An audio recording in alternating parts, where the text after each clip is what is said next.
So what do you do?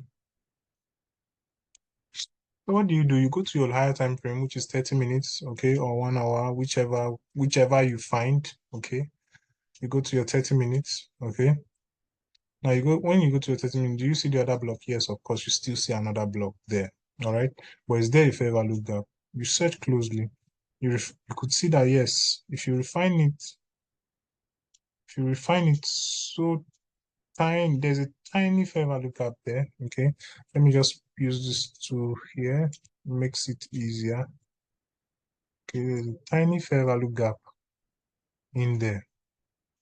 Okay. So our previous fair value gap still is valid, okay, because we have a 30 minutes fair value gap and we still have what? An order block. So our order block is also still valid, okay? Our order block is also still valid. Likewise, our fair value gap, all right? Then we go to 1 hour. Do we get, because now on this 30 minutes now, we're still confused on which of the POIs to use. Do we use this fair value gap or do we use another block? Okay, you want to refine it to the best possible POI to use. All right. So we go to the 1 hour. All right. We go to our 1 hour. What do we get? Do we get another block? Of course, we don't have another block, so we take it out. We've refined it. We've totally refined our entry to a fair value gap. Okay. We've totally refined our entry to fair value gap. Let's use this. Okay. We've totally refined our entry to a fair value gap on 1 hour. Okay. So this is perfect. Okay.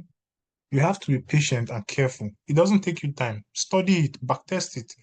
Easier. It's very easy for you to to capture on the charts if you've backtested and understood it properly. All right. Now, understand that this was the last candle before the retracement into our fair value gap.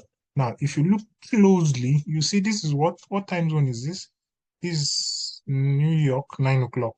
This is New York, 9 o'clock. Look at it closely. Down there is New York, 9 o'clock. And which Q zone do we usually use? Okay, we usually use what? 7 a.m. to 10 a.m. as our New York Q zone. Price comes in and taps into this during Q zone. Using the high risk entry I talked about, you set your entry at the start of the fair value gap. Okay, then where should your SL be? Your SL should be the last candle that formed that fair value gap, which is this.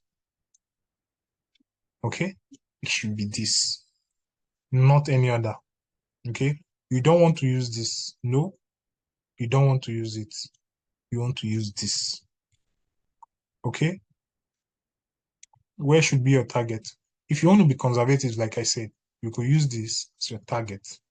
It gives you a 1 to 7, 1.7 RR. So you have like 1 to 1.7 RR, which is still okay. Okay. Most ICD traders don't even go for 1.7, they go for 1.5. All right. If you're sure of what you're doing, the RR doesn't really matter. You just want a profitable trade. Okay. Now, if you're not satisfied with this move, if you have a valid entry here, you could see there's a valid level here. Okay. You could target this high. All right. If you target this high, it still gives you what? 2.5, 1 to 2.5 RR. It's still a perfect trade. Okay. There's something I need to teach you. It's all about the standard deviation projections. Okay. But we'll do it in another video, not this video. All right. So basically, I think number 4, we search for valid POI in the Asian field. We've done that. Number 5, then we take our entry. Then you take your entry. If you've gotten this on the 1 hour, time frame, then you have nothing to worry about. You take your entries from here. Remember, like I said, it has to be in the Asian field. Your SL has to be the last candle that formed the POI. Okay. If it's another block, okay. If it's another block, it should be the low of the other block, 2 pips below. Okay, or higher, whatever bias you find yourself. All right. So this was a perfect trade. Okay, I was not available to take. Unfortunately, I was not available to take this trade. Okay, I sent it on my WhatsApp. On my on my channel. Okay, some persons take it, and I was not able because I was very, very, very, very busy on that day. All right. So on this note, I think you have everything you need to succeed in this AMD setup. Okay, in this AMD setup. Remember, I said AMD is one of the candlestick formation patterns. It is not the only candlestick formation pattern. There are a lot more candlestick formation pattern. If you would love me to do a video about other candlestick formation pattern, you could just drop your comments, likes, repost, then I'll think about doing that in the next video. Okay, that should be if I'm going to do the next video on candlestick formation, should be expansion, consolidation, and manipulation, which is expansion, consolidation, manipulation, ECM. Okay, price formation. Okay, so thank you very much for watching till this end. I really appreciate you. Give me a thumbs up and a like. All right.